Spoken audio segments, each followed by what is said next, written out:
Hello दोस्तों, एक बार फिर से स्वागत है हमारे यूट्यूब चैनल पर। आज हम नागरिकता के बारे में चर्चा करेंगे।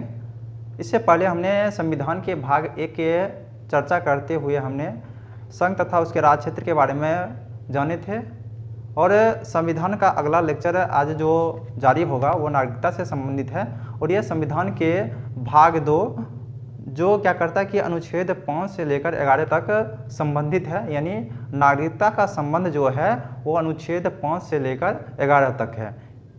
और इससे पहले हमने भाग 1 में ये अनुच्छेद 1 से लेकर 4 तक के बारे में पढ़ा था और उससे संबंधित जो भी प्रावधान हो, राज्य के एकीकरण का मामला हो, सरदार वल्लभ भाई पटेल ने किस प्रकार देश को एकीकरण करने में भूमिका निभाई, उसके बारे में वर्णन हमने पिछले लेक्चर में कर लिया था। आज हम मूल रूप से नागरिकता के बारे में बातचीत करेंगे। तो नागरिकता से संबंधित जो संवैधानिक प्रावधान है उसको देखेंगे ही, साथ में नागरिकता अधिनियम जो 1955 का है उसको भी देखेंगे और जो भी नागरिकता संशोधन अधिनियम जिसको CAA कहा जाता है इंग्लिश में, यानी सिटीजनशिप अमेंडमेंट एक्ट, यानी CAA हो गया, 1987 हो गया, 92 हो गया, 2003 हो गया, 2015 हो गया, उसके बाद 2019 हो गया। तो बहुत सारा संशोधन हुआ है संविधान में, उसको भी देखते हुए चलेंगे। उसके बाद 2019 में आप देखे होंगे कि 2019 में बहुत सारा नागरिकता से संबंधित बहुत सारा विवाद हुआ था, जगह जगह विरोध का कारण बना था। उससे पहले भी विरोध हुआ है वही से, लेकिन आपके नज़र में जो है उसके बारे में बता रहे हैं कि 2019 में बहुत सारा नागरिकता से संबंधित विवाद हुआ था, जिसमें CAA हो गया, NRC क्या होता है, उसके बाद NPR क्या होता है, उसके बारे में भी जानेंगे। तो हम क्या करेंगे कि शुरू से शुरू करेंगे कि नागरिकता का अर्थ क्या होता है, उससे लेकर क्या करेंगे कि हम 2019 तक जो भी प्रावधान आए हैं उसके बारे में चर्चा करते हुए चलेंगे। थोड़ा सा सब में जानकारी रखेंगे ताकि क्या हो कि आपको कहीं भी ये जानकारी प्राप्त होना शुरू हो जाए तो आपके लिए ये नया नहीं लगे कि हम इसके बारे में कुछ नहीं जानते हैं, या इसके बारे में कुछ भी अगर आए तो क्या कर सकते हैं कि आप लिख सकते हैं। तो हम शुरू करते हैं नागरिकता संबंधित प्रावधान को। तो नागरिकता क्या है, सबसे पहले उसको हम देखते हैं। नागरिकता, नागरिक किसी भी देश का नागरिक होने पर, या किसी भी देश का नागरिक आप तभी हैं जब क्या हो कि उस देश का जो राजनीतिक अधिकार हो या नागरिक अधिकार, जो संपूर्ण अधिकार है वो आपको अगर प्राप्त है तो आप क्या करेंगे कि उस देश का नागरिक हैं। खास करके राजनीतिक अधिकार, यानी राजनीतिक अधिकार में बहुत सारा अधिकार आता है, जिसमें संवैधानिक अधिकार भी आता है, यानी संपूर्ण संवैधानिक अधिकार भी आपके पास है। राजनीतिक अधिकार के अंतर्गत आता है कि आप मत दे भी सकते हैं, यानी वोटिंग भी कर सकते हैं, प्रतिनिधि के रूप में खड़ा भी हो सकते हैं, या कोई भी भारत के प्रमुख पद पे आप पदस्थापित हो सकते हैं। तो ये सभी नागरिकता का अधिकार है। और नागरिक अधिकार के साथ कुछ कर्तव्य भी होता है, जिसको हम अनुच्छेद 51A जो संविधान के भाग 4(1) में बाद में जोड़ा गया था, उसके बारे में देखेंगे कि नागरिकों का क्या कर्तव्य दिया गया है संविधान के द्वारा, वो तो बाद में देखेंगे। तब तक ये देखते हैं कि किसी भी नागरिक का क्या अधिकार प्राप्त होता है और नागरिकता से संबंधित जो भी विवाद होता है और संविधान में इसके लेकर क्या क्या प्रावधान दिए गए हैं उसके बारे में देखते हुए चलते हैं। तो नागरिक क्या होता है कि ये तो हो गया कि क्या है कि राजनीतिक अधिकार जिसको सर्वाधिक प्राप्त हो, या किसी जितना भी अधिकार होता है किसी एक व्यक्ति के अंतर्गत, उस व्यक्ति में जो सर्वाधिक अधिकार जिस व्यक्ति को प्राप्त होता है उसी को कहा नागरिक कहा जाएगा। जैसे किसी भी देश में बहुत सारा नागरिक रहता है, या 2 प्रकार के नागरिक कह सकते हैं या 3 प्रकार के नागरिक कह सकते हैं। जैसे एक तो हो जाएगा नागरिक हो जाएगा, दूसरा हो जाएगा विदेशी, तीसरा हो जाएगा राजविहीन। नागरिक तो इसको क्या है कि पूरी तरह से कैसे राजनीतिक अधिकार प्राप्त है, न्यायिक अधिकार प्राप्त है, संवैधानिक अधिकार प्राप्त है ना। विदेशी व्यक्ति में क्या होता है कि विदेशी व्यक्ति में 2 व्यक्ति हो सकता है, एक तो हो सकता है विदेशी मित्र और दूसरा हो सकता है विदेशी शत्रु। तो विदेशी मित्र क्या होता है? विदेशी मित्र जिसके साथ भारत का सकारात्मक संबंध है वो विदेशी मित्र कहलाएगा। और विदेशी शत्रु के अंतर्गत आएगा, जिसके साथ भारत या किसी भी देश का नागरिक है तो उस देश के साथ उस देश का युद्ध चल रहा हो या नकारात्मक संबंध है, उसको विदेशी शत्रु कहा जाएगा। तो ये विदेशी शत्रु हो गया। तो विदेशी शत्रु जो देश होता है उसको क्या होता है कि अनुच्छेद 22, आगे हम जानेंगे अनुच्छेद 22, ये क्या करता है कि किसी भी व्यक्ति को नज़रबंद होने से सुरक्षित करता है। यानी किसी भी व्यक्ति को अगर गिरफ्तार किया जाता है पुलिस के द्वारा तो उसको कहा जाता है कि 24 घंटे के अंदर निकटतम मजिस्ट्रेट के पास ले जाना जरूरी होता है। लेकिन अगर विदेशी शत्रु है तो उसके लिए प्रावधान काम नहीं करता है, वही विदेशी मित्र को यह अधिकार प्राप्त है। उसके बाद कुछ और इसका विभाजन हो सकता है विदेश में। एक को कहा जाएगा वैध विदेशी। वैध और अवैध में अगर देखेंगे, ये तो विदेशी मित्र और शत्रु के अनुसार विभाजन हुआ। वैध और वैध विदेशी हो जाएगा। उसके बाद हो जाएगा अवैध विदेशी। वैध विदेशी किसको कहा जाएगा? उसको या तो भारत का जो वीजा प्राप्त हो, भारत वीजा जो होता है कि जिस देश में आप जा रहे हैं वो देश जारी करता है। तो अगर भारत में कोई आ रहा है तो या तो वीजा उसके पास हो या उसके पास वर्क परमिट हो या शिक्षा के उद्देश्य से आया हो। तो ये सभी उद्देश्य जो आता है या किसी भी प्रकार का जिसके पास प्रमाण पत्र है, डॉक्यूमेंट है, वो सभी वैध विदेशी कहलाएगा। यानी किसी भी प्रकार का डॉक्यूमेंट उसके पास है जो इसको वर्णन करता है कि वो किसी देश के नागरिक हैं ना, और भारत आने का प्रावधान वो करता है। जैसे भारतीय मूल के व्यक्ति को जो OCI है, ओवरसीज सिटीजन ऑफ इंडिया जो भी हैं, उसके लिए भारत में जीवन पर्यंत वीज़ा दे दिया है कि आप कभी भी भारत आ सकते हैं, आपको वीज़ा की ज़रूरत नहीं है। तो वो सभी वैध विदेशी कहलाता है। उसके बाद अवैध विदेशी किसको कहा जाएगा? उसके पास कोई भी डॉक्यूमेंट नहीं होगा, ना ही वीज़ा होगा उसके पास। तो ये सभी अवैध विदेशी कहलाएगा। और इसमें ये भी हो सकता है कि वीज़ा लेकर आया या वर्क परमिट लेकर आया और उसके बाद भारत में कहीं छुप गया, लेकिन भारत सरकार को मालूम नहीं हो पाया। इसको मालूम है भारत सरकार कि ये व्यक्ति आया है, लेकिन किधर गायब है, तो उसके पीछे पीछे तो घूमेगा नहीं है पुलिस, तो उसको भी अवैध विदेशी के अंतर्गत शामिल किया जाता है। अवैध विदेशी के अंतर्गत ये भी आता है, एक आता है शरणार्थी। शरणार्थी क्या होता है कि किसी भी देश में ना धार्मिक उत्पीड़न हो या राष्ट्रीयता की कोई मामला हो या किसी भी विधि के द्वारा क्या हुआ कि उसको वहाँ से अल्पसंख्यक मतलब बहुसंख्यकवाद के शिकार के कारण क्या हुआ कि उस देश से भागकर किसी दूसरे देश में जाकर रहने लगा, उसको कहा जाता है शरणार्थी कहा जाता है ना। तो ये हो गया किसी भी देश में सताया हुआ लोग हो सकता है या कोई भी कारण से क्या हुआ कि किसी भी देश को छोड़कर दूसरे देश में जाके बस गया या भारत में आके बस गया, तो इसी को कहा जाता है शरणार्थी। इसको इंग्लिश में कहा जाता है रिफ्यूजी कहा जाता है, रिफ्यूज नहीं, तो रिफ्यूजी इसको कहा जाता है। उसके बाद राज्यविहीन व्यक्ति क्या होता है?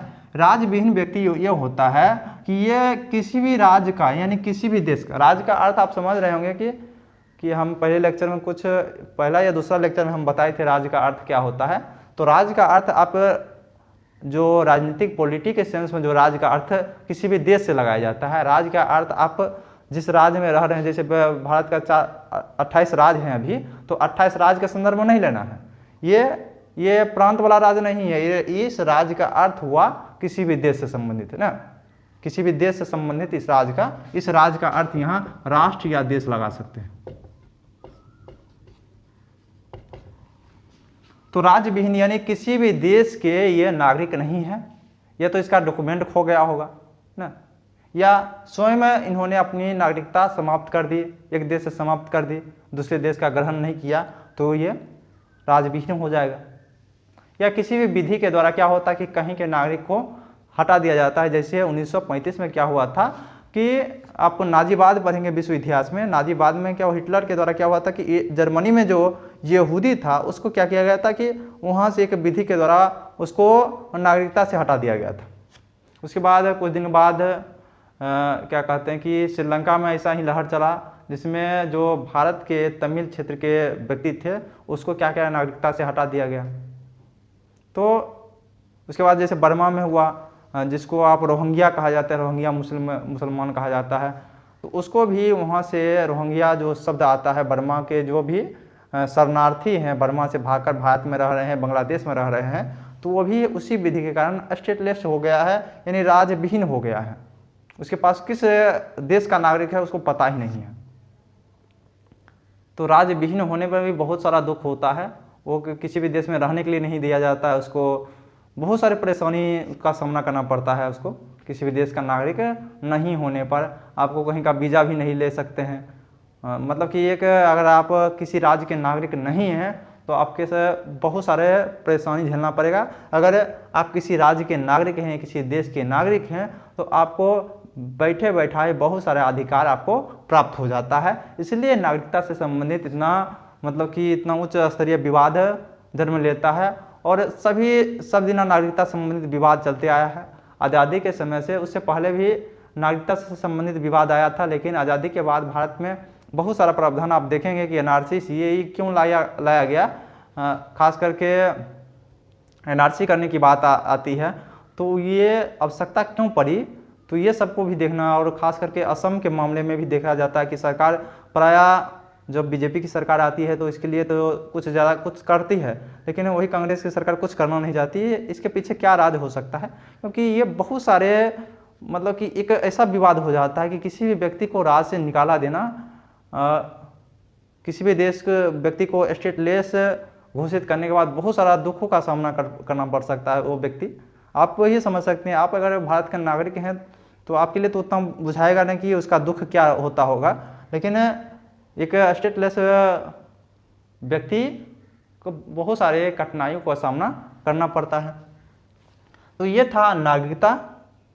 अब हम देखते हैं कि नागरिकता से संबंधित संवैधानिक प्रावधान क्या है। नागरिकता से संबंधित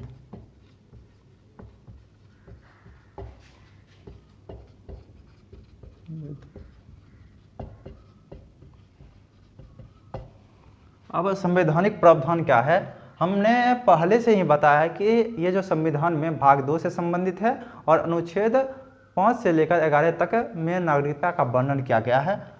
तो 5 से लेकर 11 तक में क्या वर्णन किया गया है, जैसे आप अनुच्छेद 5 देखते हैं। अनुच्छेद 5 में देखेंगे, ये बताता है कि प्रारंभ में यानी जिस समय संविधान लागू हुआ था उस समय भारत का नागरिक कौन होगा। यानी इसमें बताया गया कि भारत का नागरिक वो हो सकता है जिसका जन्म भारत में हो, भारत में हुआ हो, माता पिता में से कोई भारत का नागरिक। उसके बाद पिछले 5 वर्ष से भारत में रह रहा हो,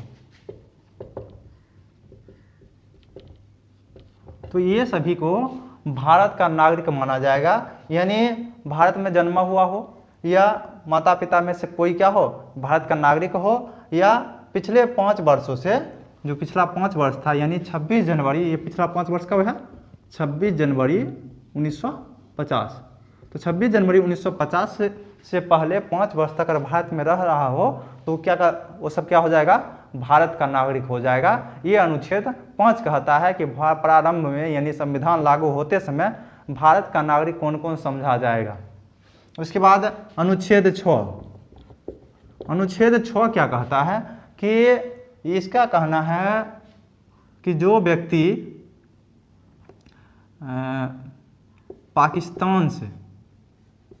पाकिस्तान से भारत को आया है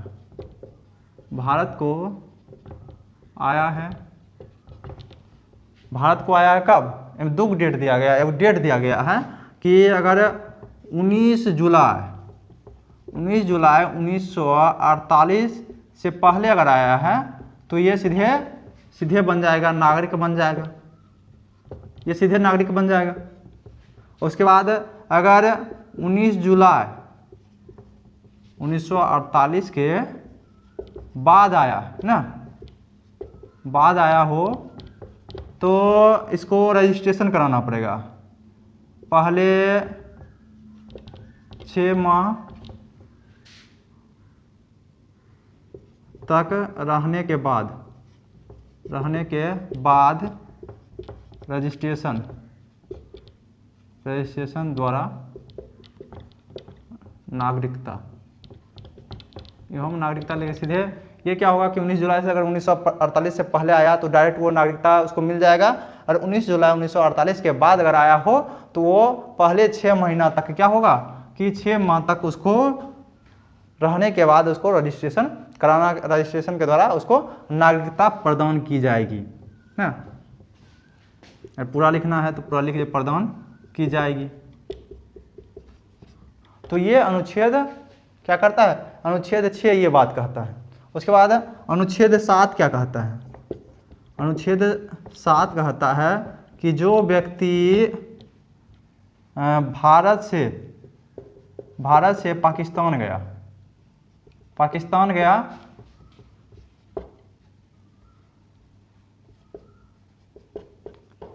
नागरिक नहीं रहेगा।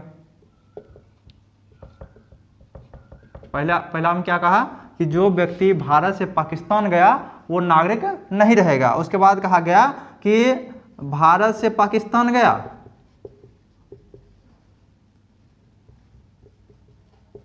गया और पुनः वापस आया हो तो यानी भारत से पाकिस्तान गया और पाकिस्तान से फिर वो भारत आ गया, इस उद्देश्य से आ गया है कि ये भारत में ही रहेगा, आया हो तो ऐसा समझा जाएगा कि वह 19 जुलाई 1948 के बाद आया है। ये सब 26 जनवरी पहले की बात हो रही है। कहा जा रहा है कि पाकिस्तान से, भारत से जो पाकिस्तान गया होकर नागरिकता समाप्त। दूसरा सब क्लॉज में कहा जा रहा है कि भारत से पाकिस्तान गया और पाकिस्तान से पुनः वापस भारत आ गया है रहने के उद्देश्य से, तो उसके लिए ऐसा समझा जाएगा कि उन्होंने 19 जुलाई 1948 के बाद भारत आया है, यानी ये वाला प्रावधान इसको लागू हो जाएगा। ये वाला प्रावधान लागू हो जाएगा, यानी उसको रजिस्ट्रेशन कराने से पहले 6 महीना तक भारत में रहना होगा। ये था अनुच्छेद 7। फिर से समझना है कि भारत से पाकिस्तान गया तो उसका नागरिकता समाप्त हो गया। उसके बाद भारत से पाकिस्तान गया और पुनः उसको लगा कि ये नहीं, जाके फिर भारत में ही रहना है, भारत का ही अच्छा देश है और वहीं रहने में हमारी भलाई है, तो वह इस उद्देश्य से, रहने के उद्देश्य से पुनः क्या हुआ, भारत में लौट आया है। तो ऐसा माना जाएगा कि 19 जुलाई 1948 के बाद वो भारत आया है, यानी उसको रजिस्ट्रेशन से पहले 6 महीना तक भारत में रहना होगा। उसके बाद रजिस्ट्रेशन के द्वारा उसको यहाँ की नागरिकता मिल जाएगी। तो ये था अनुच्छेद 7। अब हम देखेंगे अनुच्छेद 8 को देखते हैं। अनुच्छेद 8 क्या कहता है? अनुच्छेद 8 ये कहता है कि भारतीय मूल के व्यक्ति को नागरिकता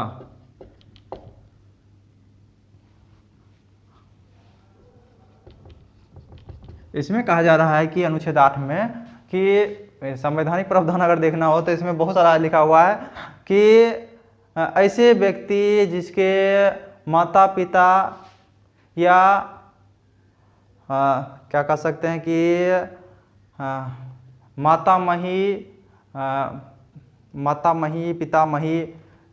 पितामह या पितामही, मातामह या मातामही, यानी दादा दादी या नाना नानी में से कोई भारत का नागरिक रहा हो, वैसे वो भारत का नागरिक है जिसका वर्णन क्या किया गया कि भारत शासन अधिनियम 1935 में किया गया, यानी इसमें बांग्लादेश और पाकिस्तान दोनों साथ में है, वो वैसे भारत का निवासी हो। भारत का निवासी का अर्थ क्या हुआ कि जो अनुच्छेद कर रहे हैं कि संवैधानिक भारत शासन अधिनियम 1935 में जो भारत का वर्णन किया गया था, उस भारत का निवासी रहा होगा, यानी पहले से रहा होगा और इस देश छोड़कर दूसरे देश में अभी रह रहा है, तो वो चाहेगा तो यह भारत का नागरिक बन सकता है। यानी ये क्या करता है, सीधे सीधे भारतीय मूल के जो भी व्यक्ति है, यानी पाकिस्तान और बांग्लादेश समुचित भारत का, जो पहले भारत जिसका सपना बहुत सारे लोग देखते हैं कि पाकिस्तान और बांग्लादेश साथ में अगर होता तो भारत का विकास कितना ज़्यादा होता।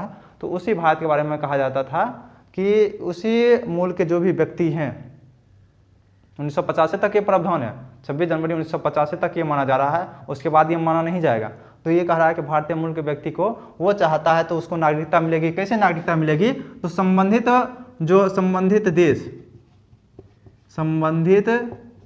देश यानी जिस देश में वो रह रहा है, संबंधित देश में भारत के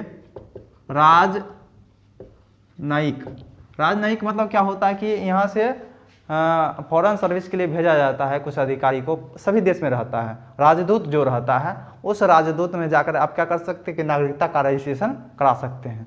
तो राजनयिक के या काउंसलर होता है के पास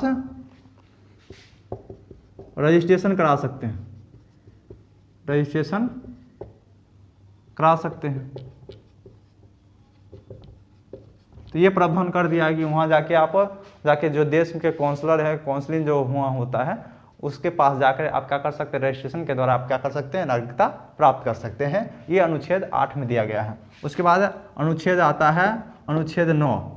अनुच्छेद 9 में कहता है, इसमें कहता है नागरिकता की समाप्ति। नागरिकता की समाप्ति कैसे होगा? दूसरे देश की नागरिकता ग्रहण करने पर।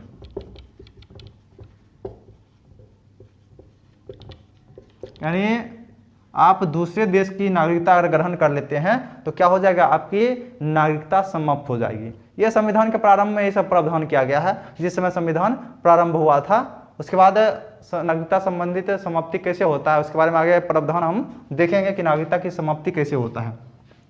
उसके बाद अनुच्छेद 10 क्या कहता है? ये कहता है कि नागरिकता का बना रहना,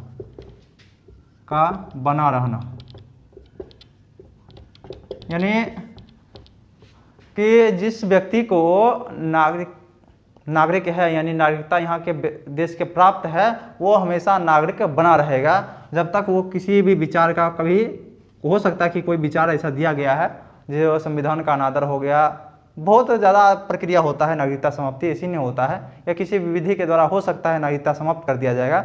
लेकिन तब तक ऐसा गारंटी दिया जा रहा है कि ये क्या है कि आप इस देश के नागरिक हैं और इस देश के नागरिक बने रहेंगे, ये विश्वास आपको दिलाया जाता है अनुच्छेद 10 के द्वारा। उसके बाद अनुच्छेद 11 है, ये कहता है, ये संसद को नागरिकता संबंधित विधि बनाने का अधिकार, यानी अनुच्छेद 11 के द्वारा क्या कहा जाता है कि संसद क्या कर सकता है कि समय समय पर नागरिकता से संबंधित विधि बना सकते हैं, प्रावधान बना सकते हैं, नियम और कानून बना सकते हैं, और बनाया भी, जिसको नागरिकता अधिनियम 1955 कहा जाता है। तो ये सभी था संवैधानिक प्रावधान। संवैधानिक प्रावधान में कुछ खास नहीं दिया गया था, वो इसमें सिर्फ इसी व्यक्ति को चर्चा की गई थी कि 26 जनवरी 1950 तक कौन भारत का नागरिक रहेगा, किसको नागरिकता नहीं मिलेगी। और बाद में बाकी क्या किया कि अनुच्छेद 10 के द्वारा कहा कि नागरिकता बना रहेगा। उसके बाद कहा अनुच्छेद 11 के द्वारा कह दिया कि इसके बाद जो भी विधि होगा वो संसद बना सकता है।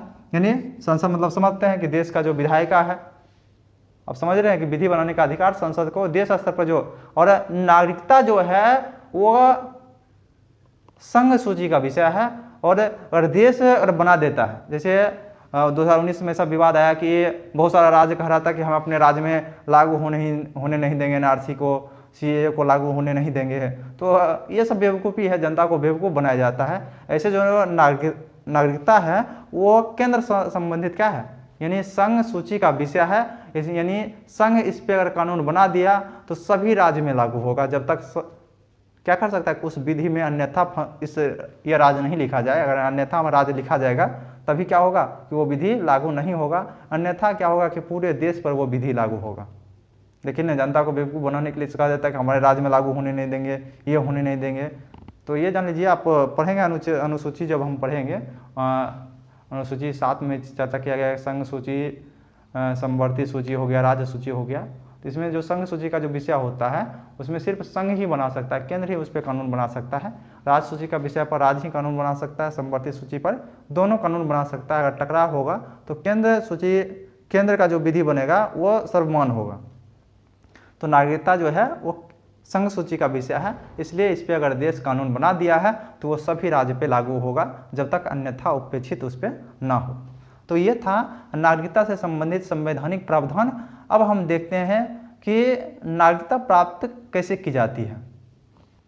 नागरिकता की प्राप्ति जो कैसे होती है या समाप्ति कैसे होता है, ये हम क्या करेंगे कि अगले वीडियो में देखेंगे, क्योंकि वीडियो लंबा हो जाता है तो बहुत सारे बच्चों का शिकायत है कि इतना बड़ा देख नहीं पाते हैं, आगे कर दिया जाता है। तो हम क्या करेंगे, छोटे छोटे वीडियो बनाना ही ज़्यादा उचित लगता है, लेकिन उतना भी छोटा क्या वीडियो बनाना, क्योंकि आप पूरी तरीके से अगर समझना हो तो थोड़ा लंबा वीडियो देखने की आदत आप लोग डालिए ताकि अच्छा रहेगा।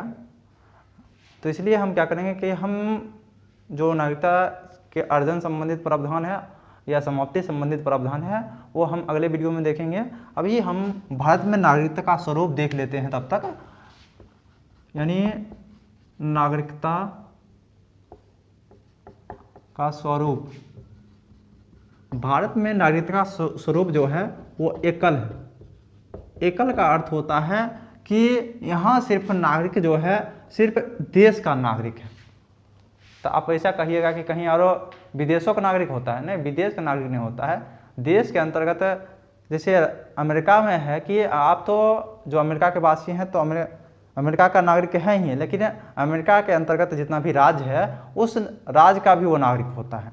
यानी दो नागरिकता का प्रावधान अमेरिका में है, यानी ये एक तो अमेरिका का नागरिक और दूसरा जिस वो राज्य में रह रहा है, अमेरिका के अंतर्गत जो प्रांत में वो रह रहा है उसका भी नागरिक है। इसको कहा जाता है कि दोहरी नागरिकता। लेकिन भारत में जो है नागरिकता संबंधित प्रावधान एकल है, यानी आप सिर्फ भारत के नागरिक हैं। एक राष्ट्रपति भी भारत का नागरिक है ना, उसको मतलब कि सर्वोच्च नागरिक का प्रावधान राष्ट्रपति को मिलता है। तो एकल नागरिकता का प्रावधान किया गया है, लेकिन इसका भी कुछ अपवाद रहता है।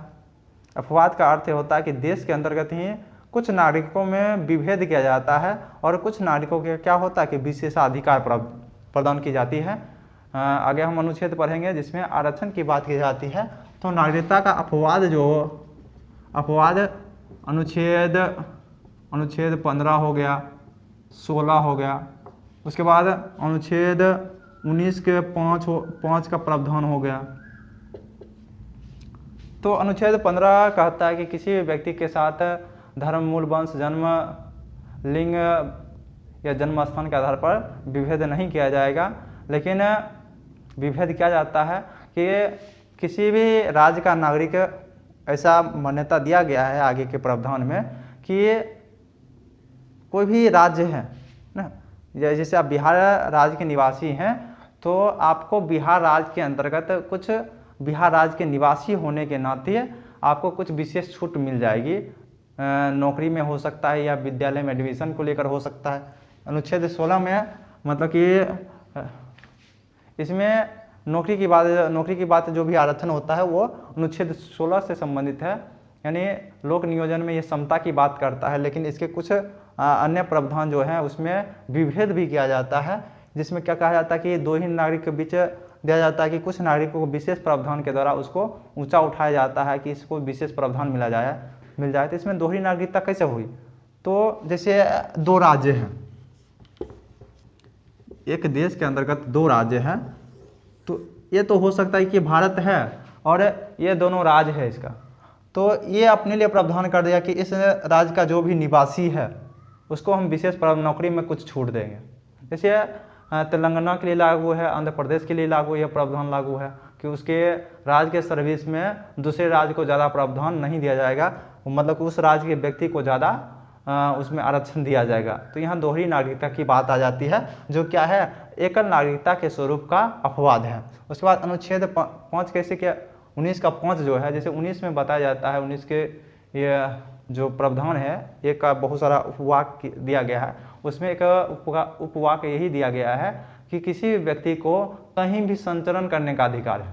संचरण का अर्थ होता है कि आप देश के किसी भी हिस्से में घूम सकते हैं, लेकिन कुछ ऐसे राज्य हैं जो जनजातीय प्रदेश है, उसके लिए क्या किया गया कि प्रावधान में आपको रोक लगाया जाता है, यानी अनुच्छेद 5 के तहत, अनुच्छेद 19 के 5 के तहत उसमें रोक लगाया जाता है कि आपको अगर उस मतलब जनजातीय क्षेत्र में जाना है तो उसके लिए आपको इनर लाइन परमिट लेना पड़ेगा, और इनर लाइन परमिट के द्वारा ही आप क्या कर सकते हैं कि उस क्षेत्र में घूम सकते हैं।